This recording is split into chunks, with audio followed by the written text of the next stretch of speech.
Mi nombre es Miriam Roque Gutiérrez y soy maestra en estudios latinoamericanos por la Universidad Nacional Autónoma de México, actualmente candidata a doctora por la Universidad Iberoamericana de la Ciudad de México en estudios críticos de género. Y bueno, mis temas de investigación desde las ciencias sociales son la migración, sobre todo con mujeres en América del Sur, y asimismo me estoy especializando en temas de vejez y envejecimiento en las periferias de las ciudades latinoamericanas y del Caribe.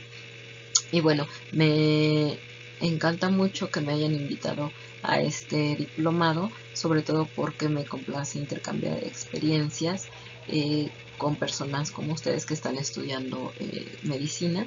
Y bueno, me gusta mucho la interdisciplinariedad, lo cual me parece enriquecedor para ambos. Y en esta ocasión les presentaré el tema grupos sociales discriminados en salud sexual y reproductiva. Eh, bueno, sin más, voy a dar inicio a esta presentación. Eh, Antes que nada quiero retomar y mencionar el reconocimiento que tiene la Conferencia Internacional de Población y Desarrollo llevada a cabo en el Cairo en 1994. Esto debido a que es la primera vez que se implementa de una manera muy exitosa la agenda de los derechos sexuales y reproductivos. Y eso hay que tomarlo en cuenta debido a que es a partir de entonces pues que se tiene digamos una mejor visión al respecto, ¿no? Se da un reconocimiento.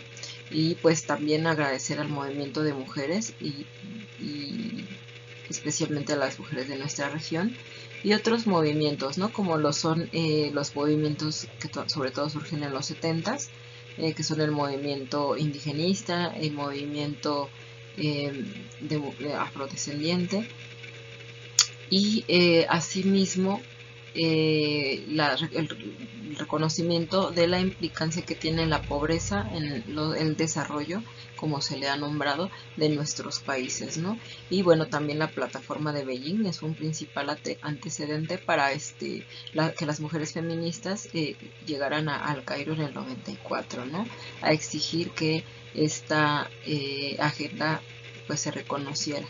Entonces, con el lema nada sobre nosotras y nosotras, que toman como bandera las mujeres, y también las personas con discapacidad posteriormente retomarán nada con nosotros, sobre nosotros y nosotros, para exigir que se visibilice en todas las agendas internacionales, ¿no?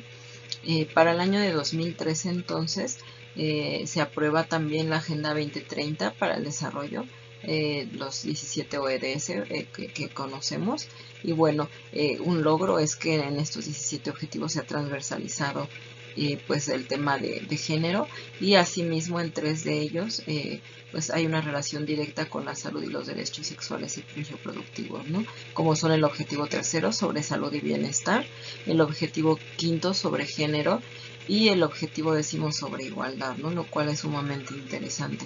Asimismo hay que reconocer también el consenso de Montevideo, pues este consenso que también se lleva a cabo en el 2013, pues es sumamente enriquecedor para nuestra región también, porque en él, además de que se habla de los derechos sexuales y reproductivos ya de una manera pues con los avances que se tienen en el nuevo milenio, también se reconocen pues las discapacidades, se reconoce la discriminación, y asimismo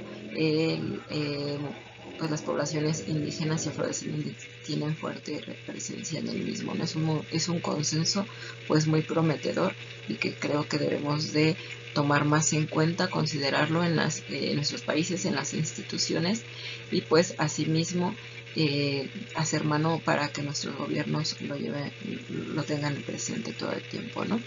Bueno, y hay aspectos relevantes que no podemos tomar en cuenta, como son estos avances o antecedentes que se tienen a los movimientos, ¿no? Estos desde el movimiento de las mujeres, pero es importante reconocerlos porque nos da indicios de que los movimientos no son independientes, ¿no? Es decir, el reconocimiento de un movimiento pues de alguna manera implica en el movimiento en el reconocimiento de otro movimiento, ¿no?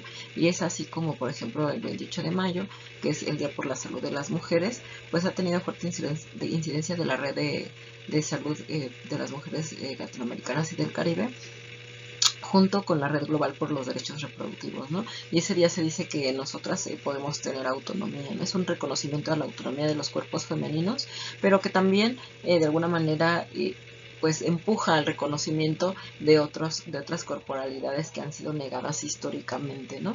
Así también el 28 de septiembre como acción global para el aborto legal y seguro, y pues con presencia desde hace muchos años en nuestra región, pues desde ahí se exige la salud reproductiva. Eso es sumamente importante, que el aborto no se refiere solamente o el aborto no es toda la salud reproductiva, ¿no? La salud reproductiva no se centra en eso, pero es una parte fundamental e importante, y porque ha sido una exigencia elemental para esto, ¿no? En 1986 entonces también en Brasil, pues las mujeres reconocen su autonomía, ejercen esa autonomía, ¿sí? A partir de intervenir su cuerpo con medicamentos, como fue el Citotec en su momento, o misoprostol, y pues es un avance muy importante para reconocer lo que podemos hacer nosotras y nosotros mismos sobre nuestro cuerpo, ¿no? Y nuestra salud corporal en este. Y bueno, un derecho sexual esencial que no podemos dejar en cuenta, y el cual los voy a invitar a que reconozcan a lo largo de la presentación, pero que se queden con él, pues muy presente, es ejercer la sexualidad de manera independiente de la reproducción. ¿Y por qué? Pues porque la reproducción ha centrado la agenda, y la reproducción ha abarcado pues nuestras exigencias en cuanto a la sexualidad, ¿no? Pareciera que la sexualidad solo existe pues para tener reproducción, ¿no? Y el sistema nos ha de alguna manera llevado, las políticas y todo, a que pensar que pues la sexualidad es el fin principal es la reproducción, y no es así, no hay que deslindarlo. Puede haber sexualidad sin interés de reproducción, y bueno, actualmente con todas las tecnologías quizá pueda haber reproducción sin sexualidad, ¿no? Pero aquí lo importante es deslindarnos de esta idea, ¿no? Que si bien quizá para nuestras generaciones ya sea más posible tenerlo presente, pues aún las leyes y las legislaciones de nuestros países, las legislaciones internacionales, pues están vistos desde esta mirada, ¿no? Desde pensar a la reproducción y la sexualidad como una misma cosa, lo cual no es así. Entonces, con este derecho, pues llegamos a la idea, tenemos que tomar en cuenta que la idea de la sexualidad pues está presente a lo largo de la vida, ¿no? A lo largo de la vida, a lo largo de nuestro curso de vida, significa que debe estar presente, o que está presente quizá biológicamente, quizá físicamente, quizá pues también de alguna manera emocionalmente, desde que nacemos hasta que morimos, ¿no? Pues lo cual es básico para las exigencias que tenemos y que estamos presentando aquí el día de hoy, ¿no? También que la sexualidad o el sexo abarca pues el erotismo, el placer y la intimidad, ¿no? Que son términos que debemos de los cuales debemos de ampliar nuestro panorama, ¿no? No pensar que solamente el erotismo, el placer y la intimidad están en una relación sexual, o están en el ejercicio de la misma, ¿no? En un acto, ¿no? Sino que están a lo largo de nuestra existencia y en múltiples aspectos y de múltiples maneras, ¿no? Entonces también la sexualidad está influida por factores sociales, económicos, políticos y culturales, lo cual quiero recalcar aquí. ¿Por qué? Porque entonces la sexualidad no es solamente algo biológico, ¿no? Que es un esquema que hemos tenido muy presente, y que ha influido mucho en cómo miramos nuestra sexualidad, sino que también hay aspectos sociales, aspectos culturales, ¿no? Y económicos, que han moldeado de alguna manera nuestra manera de pensar la sexualidad, de vivirla, de representarla, etcétera, ¿no? Entonces, eso es muy, muy importante, ¿no? Y la Organización de la Salud lo reconoce así. Otra cuestión en cuanto a la salud sexual es que es un estado de bienestar físico, como su propia definición lo dice, de un bienestar físico, mental y social en relación con la sexualidad.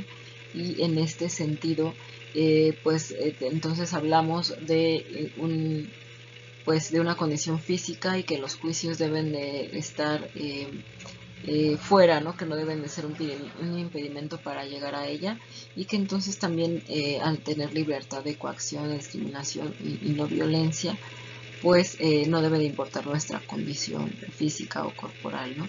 No debe de importar ni mental tampoco, para poder, o estos esquemas, para poder tener esta libertad de nuestra ejercer nuestra sexualidad y de tener el derecho a la salud sexual, ¿no?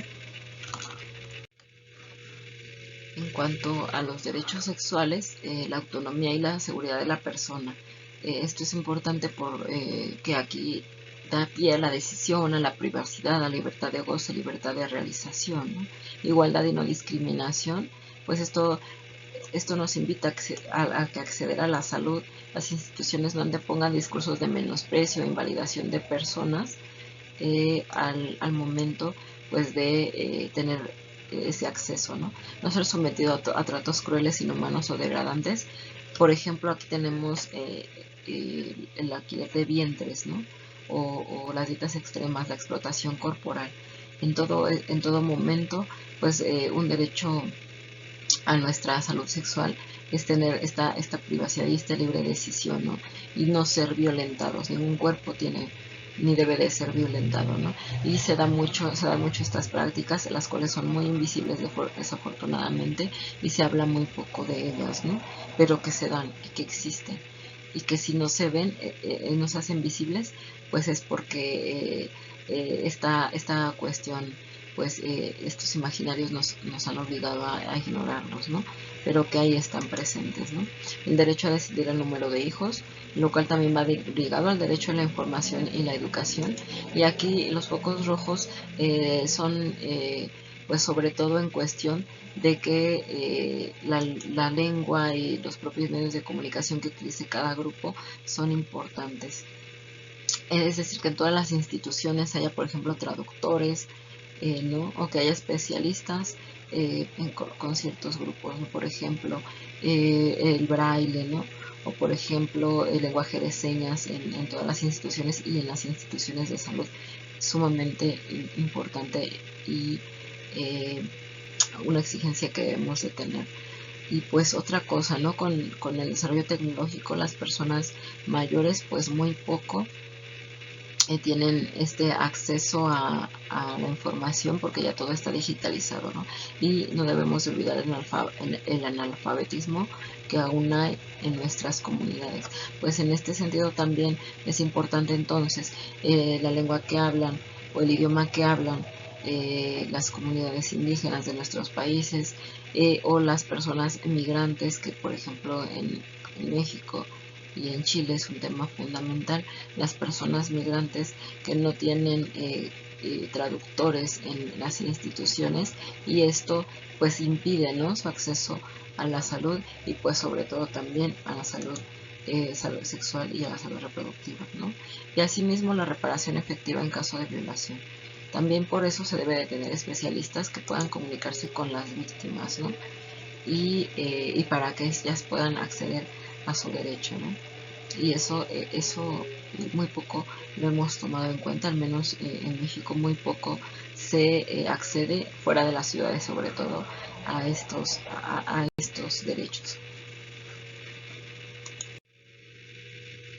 Y bueno, tenemos entonces también el marco operativo de la salud sexual y sus vínculos con la salud reproductiva, pues que también está dentro de la convención por los derechos sexuales y reproductivos. Y este marco es sumamente interesante, ¿no? O sea, está muy diseñado muy esquemáticamente. Está los listones amarillos pues se refieren a la salud reproductiva, los listones azules a la salud sexual, ¿no?, a su acceso, Lo gris que está alrededor, pues es todo lo que tiene que ver con las cuestiones estructurales, ¿no?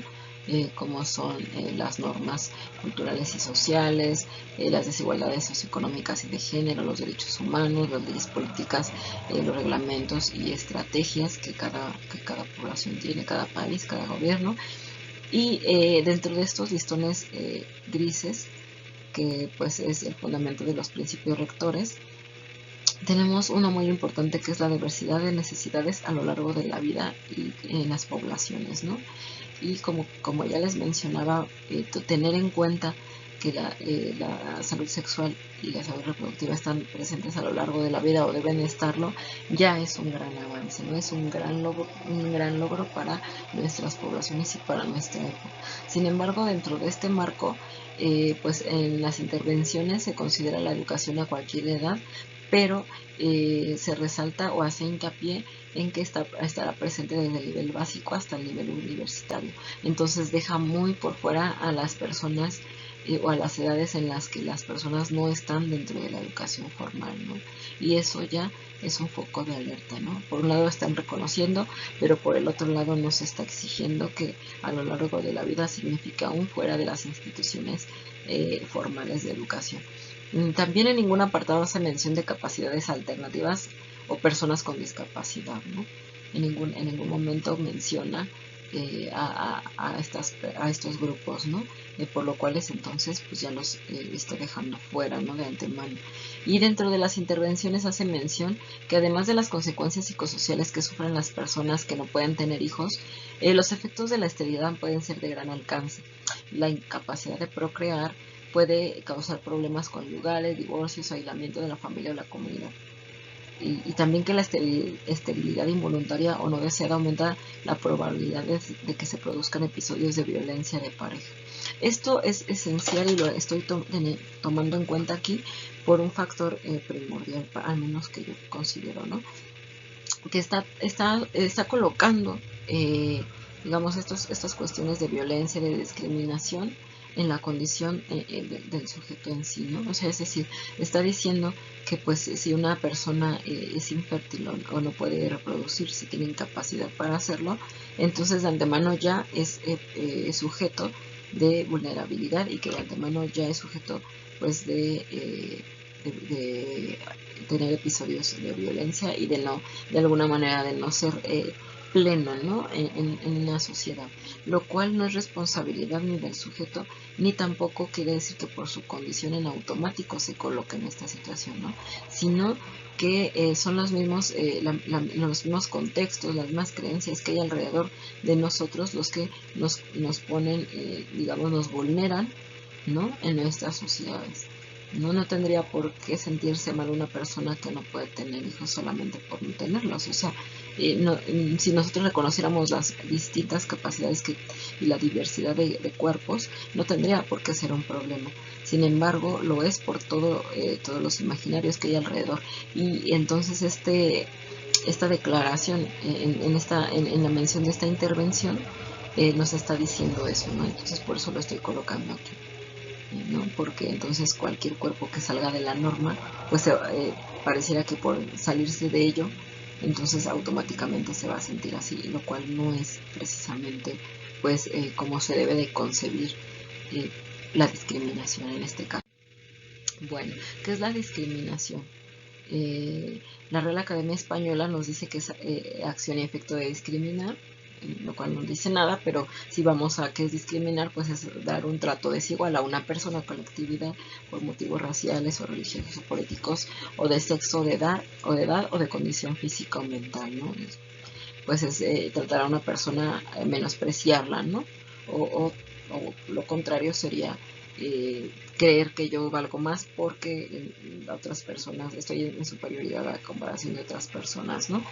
La CONAPRED, que es la Comisión para Prevenir y Erradicar la Discriminación en México, pues dice que es una práctica cotidiana que consiste en dar un trato desfavorable o de desprecio inmediato a determinada persona o grupo, y que a veces no la percibimos, pero que en algún momento la hemos causado o recibido. Es decir, si yo discrimino, no quiere decir que estoy libre de ser discriminado, ¿no? O discriminada. Esto es lo que nos está diciendo la CONAPRED, y que también hay grupos humanos que son víctimas de la discriminación todos los días, ¿no? Por solamente sus características físicas o su forma de vida, y que puede ser motivo de distinción, exclusión o restricción de derechos.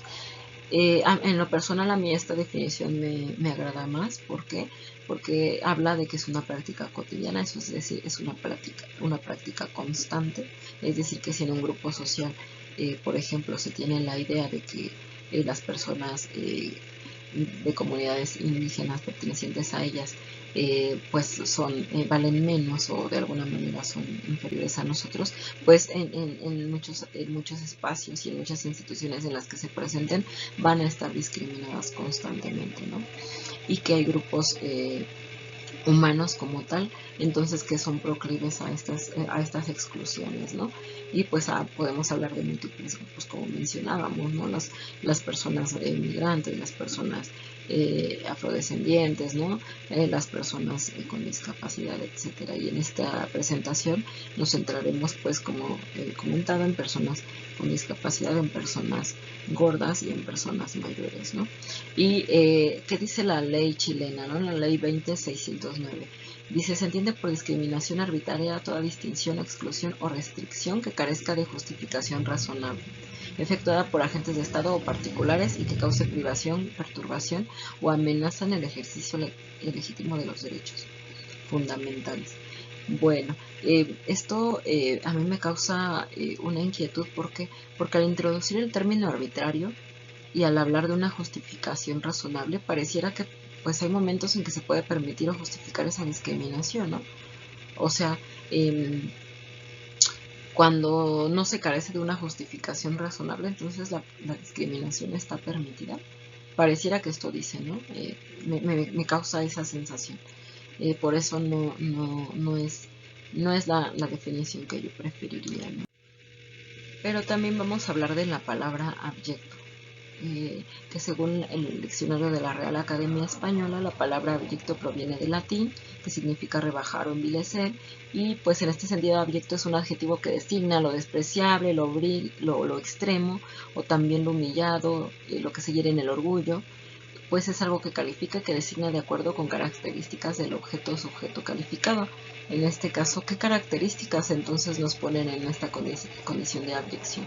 Bueno, la filósofa Judith Butler y la teoría queer, para nombrar a sujetos diferenciados que al colocarse en los límites del significado como normal o normativo y que son excluidos, pues retoma esta clasificación, ¿no? La abyección define los límites de lo que significa el cuerpo y de su materialización. Es decir, ese campo regulatorio que requiere de la abyección para definir los límites de lo que no es el cuerpo y que también son los primeros contornos del sujeto. Es decir, ¿qué nos dice Butler? La normativa, ¿no? El imaginario nos ha dicho que un cuerpo es esto, ¿no? Un cuerpo que tiene 2 pies, 2 manos, que tiene ciertas capacidades.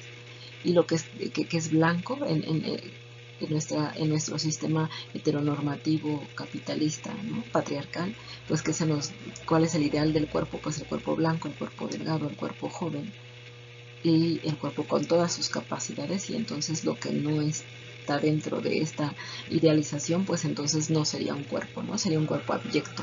Y al ser un cuerpo abyecto, pues entonces está fuera de lo que se define como sujeto. Y al no ser un sujeto, entonces se nos deja fuera de un reconocimiento dentro de los marcos como persona y también como ciudadano, ¿no? Y es ahí donde nace entonces estas prácticas de marginación o de discriminación, ¿no? Desde una idea o desde unas limitantes de los imaginarios corporales y que también tienen que ver con lo científico, que nos dejan fuera de las normativas y del ejercicio de nuestros derechos. Entonces, los cuerpos, un cuerpo sería un texto socialmente construido, según Preciado, que es otra filósofa, Beatriz Preciado, un archivo orgánico de la historia de la humanidad como historia de la producción, reproducción sexual. en la que ciertos cuerpos se naturalizan, otros quedan elípticos y otros quedan sistemáticamente eliminados o tachados, ¿no? Es decir, quedan abyectos. Los cuerpos también son construidos históricamente, entonces podemos ver lo que los cánones a través de la historia han cambiado y cómo estos cuerpos se materializan. Como a través de nuestra historia pues también han ido cambiando los ideales corporales, y esto también con la moda, etcétera. Los que están fuera de la norma quedan abyectos o basurizados, ¿no? Quedan discriminados al no ser reconocidos como sujetos, tampoco pues lo son como sujetos de derecho. Y pues ahí es donde hablamos entonces de una vulneración y no de una vulnerabilidad, lo que les comentaba, ¿no? Estas ideas y esta marginación como sujetos, pues es lo que nos vulnera, ¿no? Hace que la sociedad nos vulnere al no cumplir con estos estándares. No es que nazcamos sin una mano y entonces ya somos vulnerables, es que nacemos sin una mano y entonces pues la sociedad automáticamente nos coloca fuera de estos márgenes de lo que es el cuerpo o los estándares del mismo, y entonces nos coloca fuera de los márgenes de nuestros de todo el goce pleno de nuestros derechos. La ley 20.422 que establece normas sobre igualdad de oportunidades e inclusión social con personas con discapacidad de Chile, dice que una persona con discapacidad es aquella que, teniendo una o más deficiencias físicas, mentales, sea por causa psíquica o intelectual o sensorial de carácter temporal o permanente, al interactuar con diversas barreras presentes en el entorno, ve impedida o restringida su participación plena y efectiva de la sociedad en igualdad de condiciones con los demás. Entonces, aquí la discapacidad ya está tomando, la propia definición ya está tomando en cuenta que se interactúa con barreras que están en el entorno. Entonces, la responsabilidad es nuestra o de todo lo que configura nuestro entorno, ¿no? De igual modo, el Estado adopta las medidas necesarias para evitar las situaciones de violencia, abuso y discriminación de que pueden ser víctimas mujeres y niños con discapacidad y personas con discapacidad mental en razón de su condición. Entonces, en esta ley se está retomando este compromiso y este término que también está dentro de la convención. El gobierno está retomando el compromiso pues de hacer lo posible para que pues estas personas se sientan con pleno goce de los derechos, que se sientan con libertad, que se sientan satisfechas y que entonces también se sientan plenas y sientan placer y bienestar al ejercer su sexualidad, ¿no? Y eso es a lo que el Estado se está comprometiendo, ¿no? Y al hablar del Estado hablamos entonces de todas las instituciones que pertenecen a él y de las instituciones.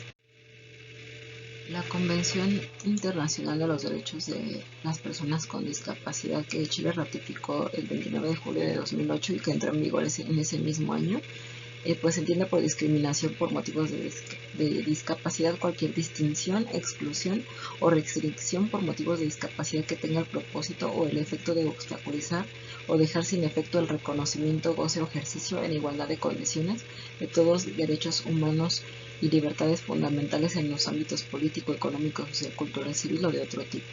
Incluye todas las formas de discriminación, entre ellas la denegación de ajustes razonables. Esta convención en ningún momento nos habla de derechos y libertades en la salud sexual y reproductiva, ¿no? Sin embargo, está reconociendo en otros ámbitos, pero no lo está mencionando. Y pues también sería importante tener en cuenta estas menciones, ¿no? Ahora bien,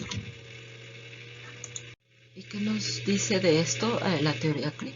Quiero retomar aquí la teoría CRIP, que proviene del término cripple, que en español significa lisiado, y es como retomar una palabra de migrante para politizarla, ¿no? Es decir, las personas, en este caso con discapacidad, retomaron este término que se les utilizaba para menospreciarlos, o sea, como un término de migrante, lo retomaron y lo politizaron y lo colocaron como una palabra de protesta, ¿no? Y en este sentido, Esta teoría retoma el concepto de normalidad, que en sus dos sentidos aporta a la disminución de los cuerpos considerados discapaces, ¿no? Es decir, que coloca la diferencia como una falta de completud, y desde ahí está proponiendo un aspecto negativo a la persona, ¿no? Pareciera que entonces estos cuerpos con, con capacidades alternativas a las que el cuerpo ideal, como que nombrábamos, exige, pues entonces pues ya son personas negadas, o que tienen características negativas al funcionamiento pues en sociedad, ¿no? Destaca que en los siglos, esta teoría, en los siglos XVIII y XIX, en plena emergencia capitalista, estos cuerpos han sido considerados poco funcionales para el sistema, y sobre todo desde una visión que es de la desviación de la norma de salud, ¿no? Es decir, se han nombrado como cuerpos enfermos, ¿no? Se les ha visto así desde los sistemas de salud y desde los derechos a los que deben de tener acceso, ¿no? En este caso, lo deseable o preferible para el bienestar de la población va en función de los intereses económicos de la producción y la reproducción. ¿Qué queremos decir con esto? Pues que la industrialización, sobre todo de estos años, que como lo comenta también Preciado, sobre todo del siglo XIX, la industrialización exige, ¿no? Ciertos cuerpos con ciertas características que cumplan con la producción, ¿no? Con la producción industrial, con la producción de las fábricas, etcétera, y entonces los cuerpos que no están cumpliendo con esto, pues automáticamente son cuerpos relegados, ¿no? Cuerpos, pues como lo mencionábamos, abyectos, ¿no? Y entonces esta teoría hace mención de eso, ¿no? Se nos menciona como discapaces porque somos discapaces para un sistema, pero ese sistema no debería de regular en sí. Entonces, una manera de protesta es esta, ¿no? Por otro lado, la Convención Interamericana para las Personas Mayores, hablando de derechos sexuales y reproductivos de las personas mayores, esta convención que se promulgó en el 2015, en el artículo 19, inciso C, manifiesta explícitamente fomentar políticas públicas sobre salud sexual y reproductiva de la persona mayor, lo cual ya es sumamente revolucionario para nuestra época. En este sentido, ¿no? No se puede deslindar de otros derechos esenciales como la igualdad y la discriminación por razones de edad. Es una convención sumamente revolucionaria, como lo digo, que da muchas expectativas, y que pues Chile la ha ratificado. Sin embargo, aún no la ha integrado del todo, pues habla más del funcionamiento del órgano protector en su ley, del órgano protector para las personas mayores, que de los derechos mismos para su protección, ¿no? Pero sin embargo es una ventaja en países donde legislaciones internacionales estén a la par que legislaciones nacionales. Por ejemplo, en México no se ha ratificado esta convención. Pareciera que pues entonces no tiene validez, pero la igualdad de legislaciones internacionales con las nacionales permite que hagamos uso de ella, ¿no?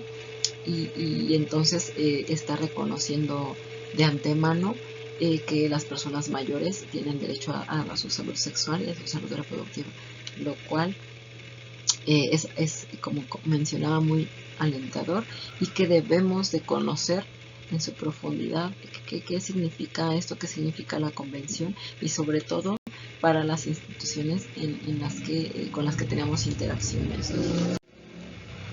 En este sentido hay algunas limitantes, sobre todo hablando en la sexualidad con personas mayores, ¿no? Hay una infantilización de las mismas.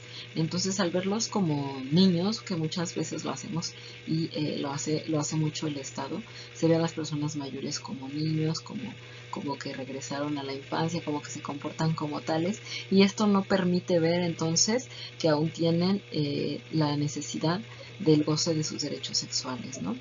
Hay una lógica de la producción-reproducción que nos dice que si un cuerpo viejo está fuera del sistema productivo, lo cual no es cierto, sobre todo tomando en cuenta que en nuestras poblaciones aún es mucha la gente mayor que está trabajando, que está laborando.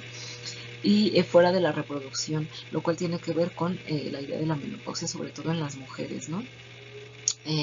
La idea de que como ya no podemos tener hijos, ya estamos más allá de la menopausia, entonces ya no tenemos que exigir el goce de nuestros derechos sexuales y nuestros derechos reproductivos. Esto es erróneo, esto es totalmente fuera de lo que debemos de hacer como personas en exigencia de los derechos humanos, ¿no? La lógica mercantilista del cuerpo joven, sobre todo en los medios de comunicación, como les comentaba, ¿no? Como Susan Sontag hablaba de una triple discriminación de la mujer vieja, ¿no? Eh, el cuerpo viejo está fuera de los márgenes de lo estético, del cuerpo bello. Se ha marginado demasiado, ¿no? En los comerciales de productos para las prácticas eh, de la sexualidad, vemos sobre todo cuerpos jóvenes, ¿no? Cuerpos en edades pues que pareciera que son las edades más placenteras y de más goce, ¿no? Y esto ha permitido que se invisibilice la sexualidad de las personas mayores. Centrar la sexualidad en la reproducción es otro error, como les comentaba desde un principio, muy fuerte. ¿Por qué? Porque entonces si el cuerpo ya no es reproductivo, pues entonces ya no tiene sexualidad, y eso es falso. La normatividad heteropatriarcal falocentrista, esto ¿por qué lo traigo aquí? Porque al centrar la sexualidad en los órganos reproductivos, hemos caído en el error entonces de pensar que si a ciertas edades que la reacción corporal ya no es igual, ¿no? Ante una relación sexual, pues entonces ya no hay el goce, ya no hay ese placer, lo cual es falso. Todo el cuerpo, como dice Preciado también, todo el cuerpo es erótico, todo el cuerpo se erotiza, todo el cuerpo goza en su generalidad, y no tendría por qué centrarse placer, la sexualidad solamente en una cuestión falocéntrica, ¿no? No tendría por qué ser así.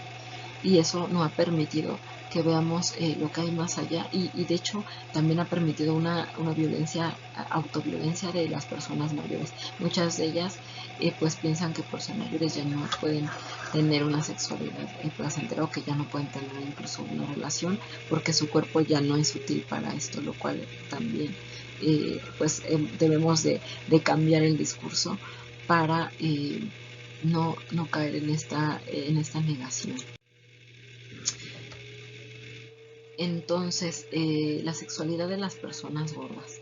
Aquí les quiero enseñar estas capturas que tomé de internet sobre los dispositivos que hay, ¿no? Sexualidad y obesidad, una relación nefasta. El aumento del sobrepeso amenaza la vida sexual.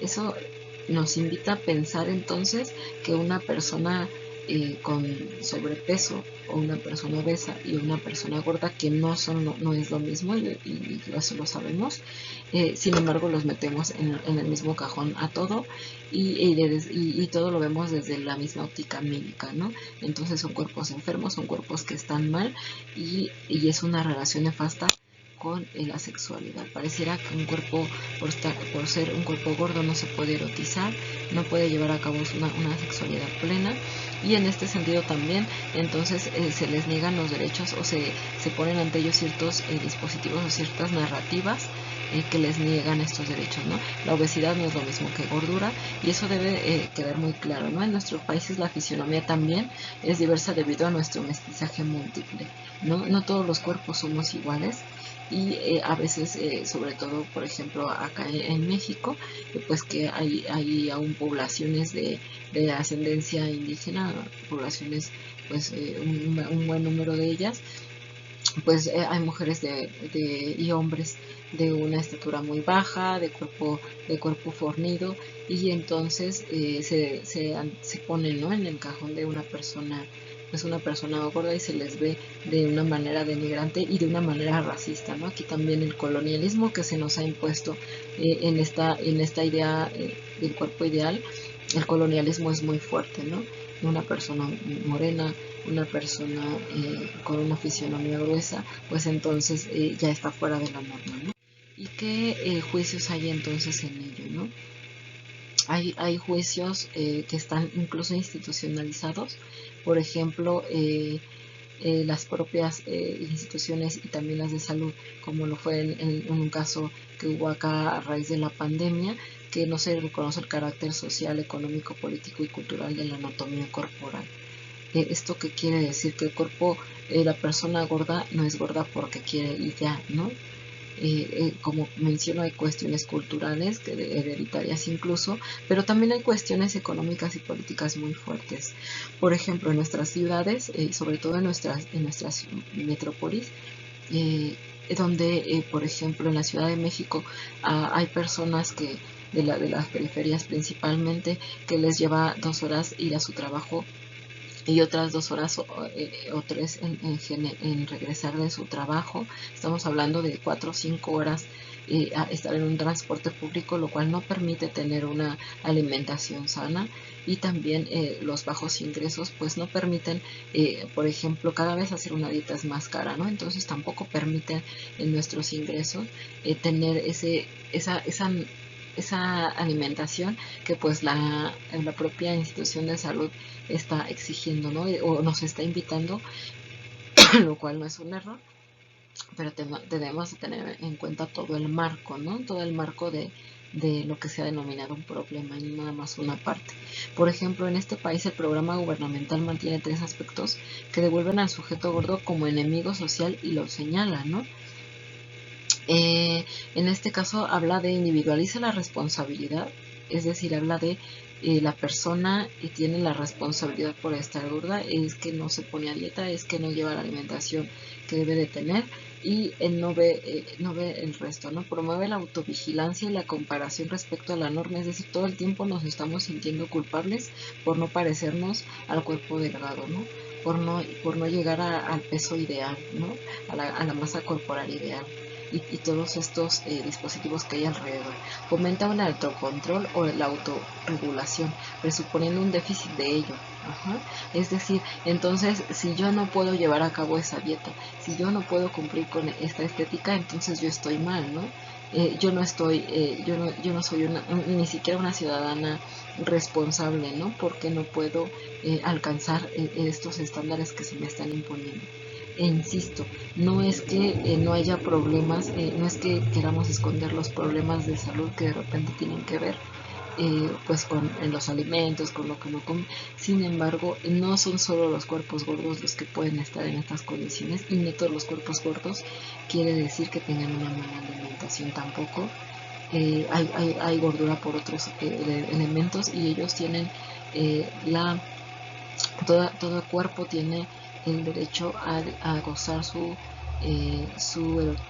erotismo, a gozar a hacer placer y auto complacerse también, ¿no? Y el primer motivo por discriminación, según la encuesta nacional sobre discriminación de 2017, que el 20% de la población declaró haber sido discriminada en ese año, el primer motivo es el sobrepeso, ¿no? Lo cual es real, ¿no? No estamos inventando, es real que en nuestros países, pues el sobrepeso. Bueno, el viejismo, capacitismo y la gordofobia son elementos que pues impiden precisamente que pues haya esta plenitud y que exista estas discriminaciones, que existan la abyección de los cuerpos, ¿no? ¿Qué es la gordofobia? Es la discriminación que viven las personas gordas por el simple hecho de serlo, ¿no? El capacitismo involucra una combinación de ideas, prácticas, instituciones y relaciones sociales que imponen un tipo de cuerpo como modelo y pieza clave para el progreso de la sociedad. Es un régimen biopolítico del orden autocontrol, compostura, eficiencia y funcionalidad, un dispositivo de poder que conduce al ideal humano viable, estándar y deseable. Y bueno, es un resultado de la historia, ¿no? Como comentábamos, este capacitismo, esta centralidad del cuerpo capaz, pues tiene que ver con las exigencias del sistema, ¿no? Y sobre todo el sistema capitalista industrializado. Y por otro lado tenemos el viejismo, que va de la mano con el edadismo, y que es cualquier actitud o acción o estructura institucional que subordina a una persona o grupo por razones de edad o como asignación de roles discriminados de la sociedad únicamente basados en la edad. Esto lo hemos visto también con más fuerza en esta pandemia, ¿no? Cómo se han de alguna manera señalado aún más a las personas de mayor edad, y que nuestra sociedad ha sido aún más estructurada por edades, ¿no? Entonces los de 60 a mayor edad pues tienen más posibilidades de contagio, también y también tienen mayores posibilidades entonces pues de ser focos de contagio, y también por eso se les ha relegado de la sociedad, ¿no? Sin importar sus condiciones de salud, su trayectoria, su curso de vida de salud, ¿no? Enfermedad. Y es importante reconocer eso, no todas las personas mayores están en las mismas condiciones de salud, y no todas las personas jóvenes están sanas, ¿no? Entonces en este sentido la trayectoria o el curso de vida, pues el curso de envejecimiento pues va a ser diferente de acuerdo a ciertas condiciones que también mencionábamos, ¿no? Estructurales. Y entonces todo esto se regula en un régimen poder saber placer que Foucault mencionaba en su texto Historia de la Sexualidad, lo cual es el que regula la sexualidad y su práctica, y desde donde se tienden imaginarios de saber, de deber ser, ¿no? Se validan a partir de la ciencia, es decir, la propia ciencia y la ciencia médica nos dicen justo lo que es un cuerpo sano, lo que es un cuerpo ideal, y la religión tiene un papel muy importante en ello, ¿no? Es ahí donde se comienza a centrar en más el discurso de la producción y la reproducción y la familia, ¿no? Que también el discurso centrado en la familia ha tenido un fuerte papel en esto, ¿no? Qué roles tiene cada persona, cada integrante de la familia, y la familia como un ideal, ¿no? Es desde ahí que todo se centra en la producción y la reproducción, por el hombre como proveedor y la mujer como ama de casa, ¿no? Y todo esto nos ha llevado a dejar fuera lo que no puede ser hecho, ¿no?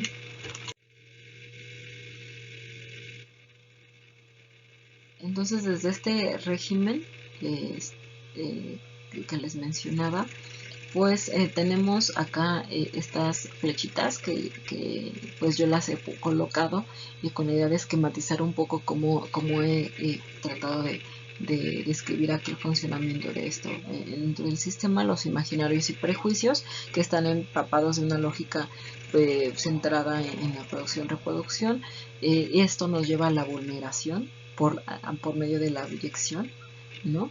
Como comentábamos, y al no reconocimiento o negación de los derechos, ¿no? Por justo no reconocimiento de personas o sujetos. Esto es motivo de discriminación y de individualización. Como mencionábamos, colocar la responsabilidad en los sujetos y decir el hecho de que una persona sea mayor, entonces automáticamente pues ya va a ser vulnerable. Eso no es cierto. No, las personas envejecidas no tendrían por qué ser vulnerables, más bien las estamos vulnerando, ¿no? Y a un capacitismo, a un viejismo y edadismo, y a una gordofobia. En este sentido, pero podemos hablar de otros ejemplos como la migración, como decíamos, como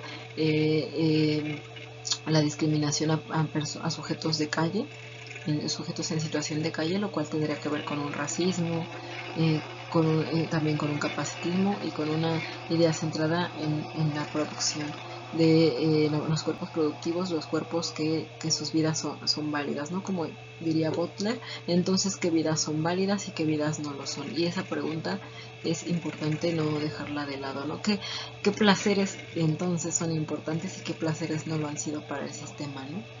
¿Qué erotizaciones han sido importantes para el sistema y cuáles no? ¿No? Algunos de los mitos que comparten estos grupos de los que hemos hablado son la sexualidad, ¿no? Se tiene la idea de que una persona mayor, una persona gorda, una persona con discapacidad es una persona asexual, lo cual no es cierto, que no es posible la reproducción de estas personas, sobre todo de las personas gordas y las personas con discapacidad, que no deben de maternar, que no sienten el deseo ni sienten el placer, ¿no? Y también que no pueden autocomplacerse o que no sienten una satisfacción corporal. Incluso estos esquemas de los que hemos hablado llevan a negar ese placer y esa satisfacción por el cuerpo mismo, que no tienen un gusto específico, ¿no? Que ellos no eligen con quién quieren estar, sino que pues digamos de alguna manera se conforman con quien los elige, lo cual tampoco es cierto. Las capacidades son limitadas para criar, y aquí entonces podemos hablar de crianzas alternativas, ¿no? Hay muchas maneras de criar, hay muchas posibilidades para criar, ¿no? Y no tienen relaciones sexuales satisfactorias. Hay un imaginario de que si no se autocomplace un cuerpo, si no se está satisfecho con el cuerpo, entonces tampoco pueden dar una satisfacción a otra persona, lo cual pues es otro error. Entonces podemos decir que las tecnologías de la sexopolítica que han permeado nuestra manera de ser, actuar, sentir y de sentirnos, ¿no? En este sentido, están presentes en todas las instituciones que nos rigen y nos indican cómo debemos de sentirnos, ¿no? Hay un aparato que está diciéndonos si tú eres un cuerpo ideal te puedes sentir bien con el cuerpo, y si no, entonces debes de sentir negado, marginado, que no estás complaciendo, que no debes de estar satisfecho contigo o contigo mismo, ¿no? Es decir, la culpa es también un dispositivo de control, y con ello se ha regulado, por ejemplo, a personas gordas y personas mayores por sentirse bien al gozar de su cuerpo. Hay que visibilizar otras maneras de placer, ¿no? Otras prácticas. Y que decíamos no se centren, por ejemplo, en los órganos reproductivos. El imperio de los normales desde los años 50 depende de la producción y la circulación a gran velocidad de los flujos de silicona. Flujos de hormonas, flujo textual, flujo de las representaciones, flujo de las técnicas quirúrgicas, en definitiva, flujo de los géneros. Beatriz Preciado nos dice aquí, estamos centrando las demandas de nuevo en la dicotomía de los géneros, ¿no? Es decir, si no estoy de acuerdo con mi sexo, no estoy de acuerdo con ser mujer, entonces puedo ser hombre, y de nuevo me estoy yendo al otro extremo, ¿no? No puedo ser un inter entre ambas cosas, y en ese sentido entonces si no estoy sano, estoy enfermo, y si no estoy joven, entonces no quiero estar viejo, ¿no? Hay una negación, y la propia industrialización y la mercantilización nos han invitado a que sea posible seguir negando nuestro cuerpo, ¿no? ¿Por qué es posible? Porque hay siliconas, hay hormonas, hay técnicas quirúrgicas que nos permiten entonces regresar a lo que queremos ser y no terminar de aceptar lo que no podemos ser, ¿no? Reconocer no solo los derechos sexuales, sino la sexualidad de ciertos cuerpos negados y marginalizados es en sí una práctica disidente. Decir con esto, queremos decir que, como Preciado retoma de Foucault, la contraproductividad o producción de formas de placer saber alternativas a la sexualidad moderna, es decir, a esta que tiene como ideal este cuerpo delgado, blanco, sano, completo y heteronormativo, es una forma de resistencia a la producción disciplinaria de la sexualidad.